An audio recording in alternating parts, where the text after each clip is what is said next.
Welcome back to the Football Tragics. I'm your host, Aaron, joined here by Tony. It's just the two of us again, day after the review. Tony, we've got one game yet to go through before getting to Matchday 20's preview. It's your boys, Man United away at Newcastle United. What happened? We all thought this would be an easy win for you. Well, I certainly did. Talk to us. Tell us what happened. Honestly, that was shambolic. Obviously, as you know, up at 5 into the city to watch the boys play with the United supporters group, and it was just Newcastle deserved the 3 points. If I'm being completely honest, they played us off the park.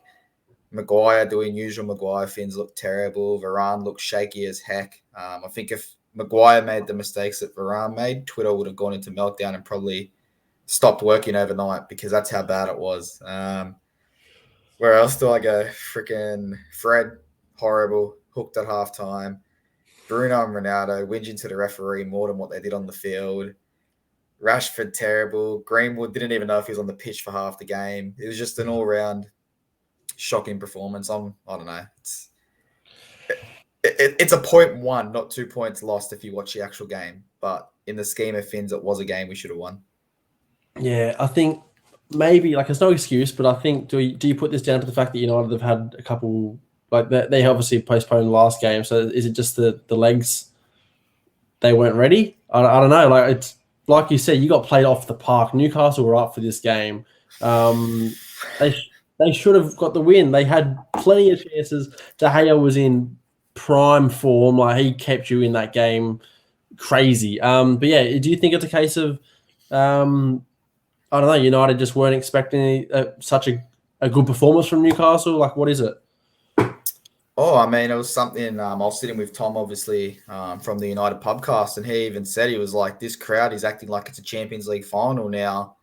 They started off crazy, and when you go ahead to have a crowd of, I think it was 52,000 strong, chanting like they've just won a World Cup or a Champions League final, it's hard to come back from that, especially when you're being loose with your passes, you're being loose with your chances.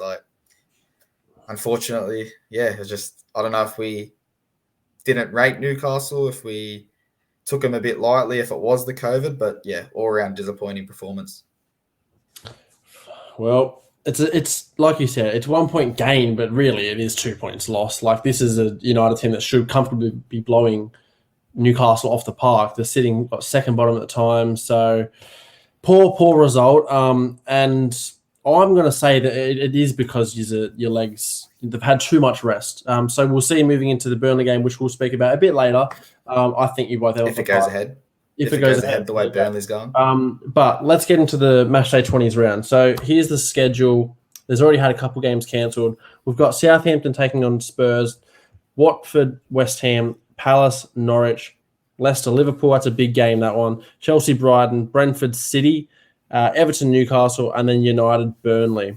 That first one there, Tony, Southampton, Tottenham. Both teams coming off wins. Southampton with maybe an unexpected win. Spurs at home with a comfortable win, a big win, an important win there. Which way do you see this one going? Spurs 2-0. Yeah, Southampton came off a win. Give them credit where credit's due. They battled against the West Ham that were, I'm not going to say off the pace, because I think Southampton took the game to them and that's what took them out of their natural game. But Tottenham's just been a different beast under Conte. I read something the other day about distance covered. They were 19th or 20th, and then he comes in and they're covering the most distance by a Premier League team. So they're knocking the ball around well, they're moving well, and I just see him having too much class, and Kane gets on the score sheet again, 2-0. Yeah, I've gone the same way. I've gone Spurs 2-1. I think Southampton will make it competitive, but the way Conte's got Spurs playing right now, they're going to win this game. I think Harry Kane, you said it last time, he's back. I think he'll score another one, and they're going to keep that momentum going. Southampton, they're going to put up a good fight, though. So I'm excited to see this game. I think it'll be a good one. It is the first game of the round, given the early kickoff tonight should have been, is cancelled. All right, we're moving to Watford, West Ham now. Thoughts on this one, Tony? Battle of the W's. Do West Ham make amends for that poor result at home to Southampton, or do Watford, who haven't played, I suppose, in a little while, get out to a win here at home?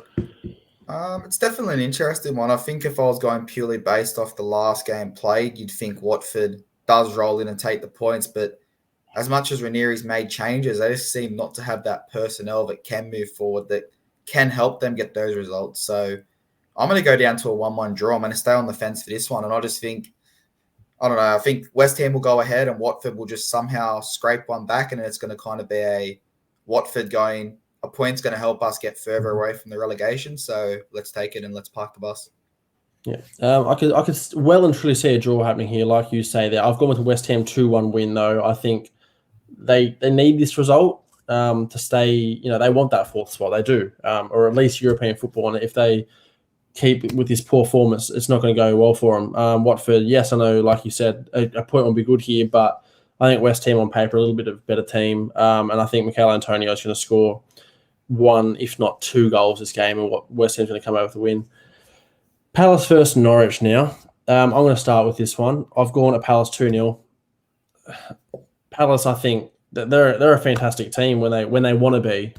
Yes, they got blown off the park against Spurs, but I think against Norwich, different story. You should be beating Norwich. Even you guys beat Norwich just. And I think we acted like we're in League One or something. You guys beat them. Like a couple of cheeky digs. I've got to have it. Even without Wilfred Zaha here, I don't see Palace incurring any issues here. I think Conor Gallagher is probably going to take this game by the scruff of its neck. You've got Jordan Ayew, who scored the other week. I think he might even grab another goal. Benteke is back now, so I can't see Norwich doing anything in this game. Do you agree? Do you think Norwich can provide a result? Or you know what I think about Norwich. I'm definitely not tipping them. If Norwich were playing Norwich, I still wouldn't tip them to get a point. So that pretty much gives them my answer. I think Palace come in, they run over them. Early prediction, Gallagher, player of the week. That's probably my early prediction. Like you said, I think he's going to tear up that midfield. He might score a goal. I reckon he's got at least 2 assists, and I'm going to go 4-0 Palace. I think they're really going to take it to Norwich after getting dominated, obviously by Spurs. The emphatic win, but I suppose against Norwich, like most teams are putting a few past them. Yeah, most teams. I say most because you guys didn't. All right, we're moving to probably the biggest game of the round, you'd have to say. It is Leicester versus Liverpool. Tony, you can start again. What's your thoughts? Obviously, it's an interesting one. We saw what Leicester could do with no possession, and this is probably a good game to bounce back from City, having not been at Anfield. It's obviously at your home ground.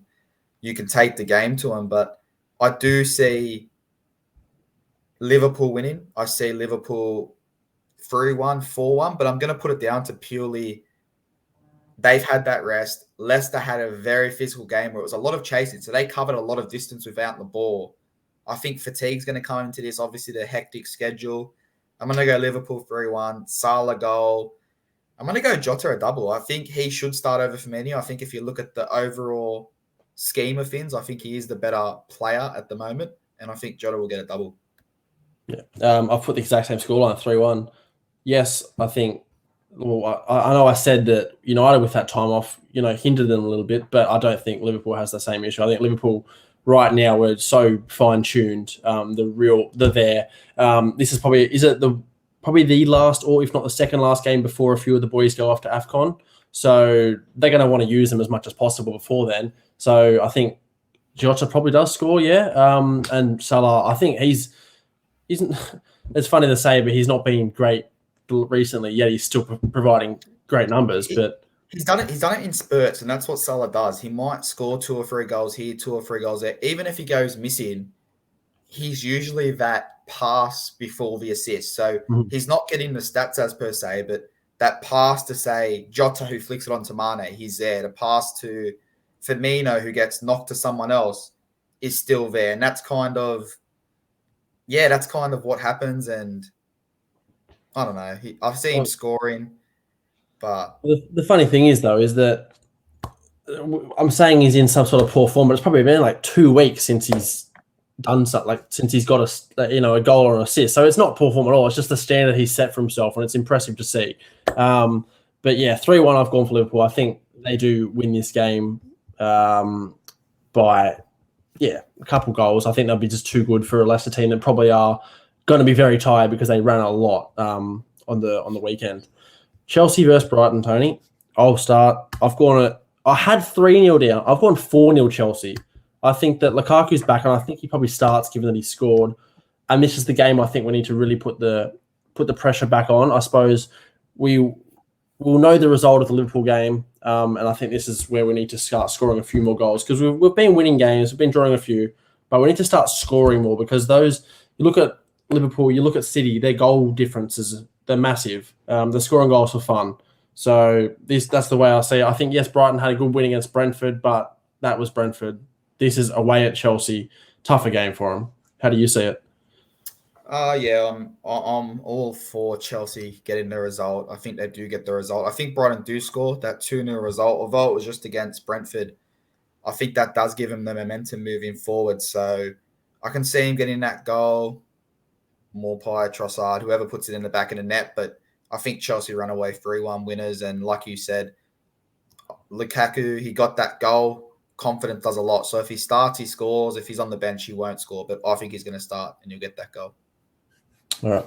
Do you now have to feel sorry for Brentford? They're versing City. What's it going to be? Is it going to be a quicker score or can Brentford keep it close? At home, they have the potential to keep it close, but City, De Bruyne's playing fantastic again. The scoring goals at will. I know they conceded 3 against Leicester, but let's be real. They took their foot off the gas for that minute there. If they played for 90 minutes, they probably could have scored 10. So which way is it going to go? I've gone with the City 3-0. They're not going to concede. A few goals. De Bruyne will score it again. It's a tough one. Yeah, I don't see City conceding, but I don't see Brentford as a team that are obviously going to roll over like a Norwich do, roll over like a Newcastle against City. Obviously not this morning, but against the City, against the Chelsea, against the Liverpool. So I'm going to go 2-0, and this is going to be a very frustrating game for City. They might get that early goal, but I think that second goal is not going to come until after the 65th, 70th. And we've seen Brentford. They've played Chelsea twice this year, one in the cup, one in the league. They're going to get shots. They're going to get chances. But I just think that defence and obviously Ederson in net stand strong. I think the difference with Chelsea and City is City do not really have trouble scoring goals. We do blow a lot of chances, whereas they take their chances well and truly, and that's why they score goals for fun. But you could be right; they definitely could trouble and frustrate City. And if it is only 1-0 going into 60th, 70th minute, City's going to be a little bit nervous, depending on how the football's being played, I suppose. All right, this game I'm very interested in this one: Everton versus Newcastle. Can Newcastle back it up? That's the question. They're away this time. Does Joel Linton put in another masterclass as ASM? I think he's injured though, so will he play? Which way have you got this one going, Tony? I'll start with you because you saw them recently. I'm not going to go Everton because I don't think they have enough to get the result. I'm going to go a draw here. I'm going to go 1-1 purely for the fact that St. Maxim looks like he's gone. Callum Wilson's gone with a calf injury. I think there was another 1 or 2 players that were kind of walking around and they were only on the pitch because they were out of substitution. So I think you could see almost half the squad of Newcastle change for this game. And yes, Joel Linton looked brilliant, but I think that's more credit to how poor we played than how good of a player he actually was today. We gave him that freedom. I'm going to go 1-1 and just, unfortunately for Newcastle, they're low on troops and that's going to obviously cost them 3 points here. Right. Well, I had Newcastle 2-1 put down to begin with. I thought that I'll give them a bit of credit. They're going to back it up. But then I just remember that ASM's out and like Callum Wilson's out. So I might actually change my prediction to an Everton 1-0. I'm not sure who Everton have got. Have they got Calvert-Lewin and Richarlison's? Have they got them back yet? I'm not too sure. But the reports last week or last pod that we did was that he was going to miss this game. He was going to be back for this game. Sorry. So he missed last game and he was meant to be back for this game. So yeah, it's an interesting one. It's going to be one of those results from Newcastle where it's like, well, we had the chance to get close enough to get out of the relegation battle. Like, they get a good result against United and then all of a sudden, bam, you lose against Everton. So that's the way I'll now see it, is 1-0. So it's a very rash decision by me to make that call because I had them down as a 2-1 win. But yeah, Everton 1-0. And what are your thoughts on this? Obviously, the next probably 6 weeks are probably the most crucial for Newcastle. They face majority of that bottom 7, bottom 8. They go to Southampton, then they come at home to Watford. away to Leeds, at home to Everton again, at home to Aston Villa. Like, if they're still sitting in that relegation come the end of that 4 or 5 week period, they've still got to come against Chelsea, Liverpool, City, Arsenal, Tottenham, United again. Hopefully it's a better game. But if they don't get out of relegation these next 5 weeks, I don't see them staying up. Obviously, January is huge. What money is going to get spent? But it's worrying times. That's exactly right. They're going to need to pick up a few points there, more than a few points. They're going to have to pick up a few wins there. You saw Norwich; they put together a few good results when they were versing teams around them. They were unbeaten in five. That's why they're now on 10 points. They were on 2 for a while there. So Newcastle need to do the same. They need to pick up a few good results and hope that a few other teams around them in this tricky period are playing the big boys and getting blown off the park. Because, like you said, if they don't pick up results now, come against the big boys later on, and they're doomed. They're down. So yeah, we'll see how it goes starting this week, I suppose, with Everton. All right, Tony, we're getting into the final game of the round. It's obviously a shorter pod this week. It's United versus Burnley. What do you do? You just played a couple of days ago, not much rest, but it's Burnley at home. We should be winning this game comfortably. Yeah, I mean, we should be winning it comfortably. Obviously, the last probably 2-3 years, we've seen how much United have struggled breaking down a low block. So I think for me, after watching today, Cavani and Ronaldo, if you're going to go for the 2 up top, are the 2 that are going to have to play. Again, I don't think Rashford did enough to hold his position. I think you need to see Sancho, but again, his passing was poor. So there is a lot of decisions that Ralph has to make, but I'm more worried that this game's not going to go ahead. Burnley already have 4 games in hand on a lot of the Premier League. Well, I don't know. Is it just they're unlucky with who they're playing, or is there COVID going through Burnley? I mean, I haven't looked into it too much, but the way it's looking, if it's Burnley, like, I was making a joke this morning, and I said if Burnley win all their catch-ups and beat us on Monday, they can actually jump above us. That's how crazy it is. Like, yes, they're into relegation. Yes, they're only on 11 points, but you look at teams like Crystal Palace, who are 9 points clear of them, and Burnley have 3 games in hand. So the issue I see with that. Sorry, go on. No, I'm going to – Varane's back. He was shaky today. Again, who knows how much he's trained.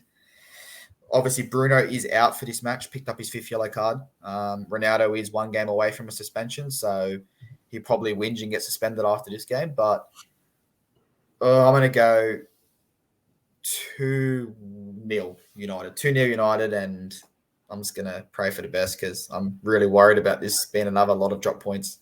Yeah, I've gone 2-0 United as well. I think you should win at home, and I think I feel like Ralph will be able to put to bed the issues you guys had this morning.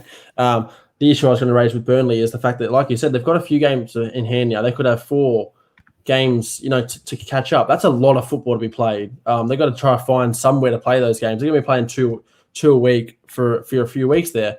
So they're going to have to rest players. I don't know how their squad depth probably isn't there. So they're going to be. It's going to be troubling. Like you said, they can jump United somehow, but let's be real. They're not going to win. They'll probably win one of those games at best, I think. I can't speak on exactly who they're against, but they're not going to pick up maximum points there. And if anything, having that many games in hand just hinders them. Maybe for a team like Spurs, where they have about the same, but Spurs are in good form, whereas Burnley is not in great form. So these games is going to come thick and fast for them, and it's not going to be enjoyable. What are your thoughts? Sorry, before we jump into that, what are your thoughts on the interchange rule? Do you think it needs to go back to 5, or do you? I mean, I get it from both sides. You see a few managers coming out, and especially the German managers, Tuchel included, saying that COVID's massive right now, so there is players dropping. So why aren't there 5 subs? Everywhere in Europe does it. I don't know. I think that's the way the Premier League's always been, 3 subs. I know they're doing Champions League and UEFA and stuff, but I don't know. Do you go the way that the rest of Europe's going? I think 5 subs is too many because that's half an outfield team. You're basically giving, you can literally make a 5 changes at once if you really wanted to, and change the complexity of a game completely at halftime or whenever you wanted to do it. I think 5's a little too much. I don't know. Would you agree? I think it goes both ways. Obviously, both of us with the teams we do support, 5 subs would be beneficial. Obviously, absolutely. We've got the depth on the bench. Brilliant on a Van de Beek today. probably would have helped, but you've only got those 3 subs. But then you look at the bottom teams that are kind of against it, the Burnleys, Norwich, Newcastle, they struggle to get the 3 subs on. So is that why they're against it? I don't know, but it's a weird one because you go to the Champions League where you want to give all these people chances in the Champions League. You get used to playing with 5 subs, training for 5 subs for a midweek game, and then you jump into the 3 subs. And if you're making teams play 2 to 3 games a week, for example, now because of these catch-ups, there has to be some leeway. Maybe not 5, maybe take it to 4, but I think at the moment we're seeing a lot of injuries get picked up because players, like you said, aren't training as much because they're in isolation. They're not getting as much rest. So it's a tough one. And this could be an ongoing thing. Like if it keeps going like this, players get injured, it leads into next year and that now damages the World Cup. So do you take that move now as UEFA and say you're having 5 subs? It's a tough The only one. problem is UEFA and Premier League, they're going to go back and forth about like Premier League is such a massive. I think like with the other leagues, they will sit down and have a chat with UEFA and UEFA can kind of boss them around. But the Premier League's so stubborn and they can really do what they want. The FA, they can do what they want. They run football basically. Like Premier League's the biggest competition in the world. Like, well, apart from Champions League, but like it's the biggest like domestic competition in the world. Like you say there, like it's going to affect the World Cup and things like that. I think it's the fact it's an unusual year just purely because of COVID that there is players that are not being able to play football. But I don't see this happening. I don't know why you would, because once it goes back to normal, I think there's no complaints. I don't think it needs to be done. The one question I want to raise to you then, I think I'd hate to see it being a football fan and a Premier League fan, but a winter break makes sense. Every other comp does it. I think the winter break probably does make sense. I'd hate to see it because festive football's, we're covering it. It's bloody brilliant to watch. You've got games every second day. But if every other league does that, maybe. But the 5 subs I don't think is needed. 3's fine with me. Well, I mean, I guess you pose that question. We're going to find out next year. We're not going to have a choice. We're going to find out when the World Cup comes around. So if the competition runs smoothly, then you might see that it might happen. It might be everyone's off for 2-3 weeks. Like Serie A, I think they have 4 or 5 weeks off. So you might have that. It does help trying to get transfers done for January, which obviously we're going to be covering that a lot because there's going to be some, fingers crossed, some big transfers coming into the Premier League. But yeah, I think next year's the year. Like we'll see what happens with that World Cup, with that break. If it's successful, I can see him doing it. If it's not successful, then I can see it not going ahead. Yeah, absolutely. I think those are 2 questions we need to ask both Campo and Morty because I know our managers, they want it to happen, but be interested to see what they have to say about it. I know Klopp will probably want the same thing because he's got a big squad as well. So we're seeing interesting to see Morty's point of view, Campo's point of view. We're going to wrap it up for this one. We'll have a review in a few days' time, really. And then we're back straight into another preview. So it's coming thick and fast. The podcasting flying out right now. We're still managing to get them out. Haven't missed one just yet. We're still managing to get at least 2 of us on here. So thanks for joining me again, Tony, and we'll see you soon. All right. See you later, guys.